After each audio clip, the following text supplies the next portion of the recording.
காஞ்சிபுரத்தில் அதிமுக வேட்பாளர் மரகதம் குமரவேல் நாடாளுமன்ற தேர்தலில் வெற்றி பெற்றதாக பேனர் வைக்கப்பட்டது தொடர்பாக அந்த தொகுதி மக்களவை உறுப்பினரும் காங்கிரஸ் கட்சி வேட்பாளருமான விஸ்வநாதன் டெல்லியில் தலைமை தேர்தல் ஆணையர் சம்பத்திடம் புகார் அளித்துள்ளார்.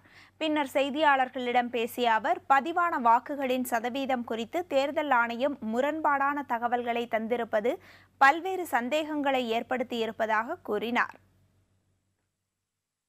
நான் அந்த மாவட்டத்தினுடைய ஆர்ஓ அவர்களையும் அண்ணா திராவிட முன்னேற்றக் கழகத்தினுடைய இந்த ஃப்ளெக்ஸ் பேனர் வெற்றியை அறிவித்திருக்கிற இந்த நிகழ்வுகளையும் ஒப்பிட்டு பார்க்கிற பொழுது எனக்கு அதில் சந்தேகம் இருக்கிறது. ஏதேனும் குளறுபடிகள் நடந்திருக்குமோ என்கிற அச்சத்தின் காரணத்தினால் அவர்கள் மீது ஒழுங்கு நடவடிக்கை எடுக்க வேண்டும் என்பதை நான் சென்ட்ரல் எலெக்ஷன் கமிஷனர் திரு சம்பத் அவர்களிடம் முறையிட்டு இருக்கிறேன்.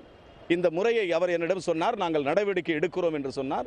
எடுக்க வேண்டும், கடுமையான நடவடிக்கைகள் எடுக்க வேண்டும் என்று நான் சொன்னேன்.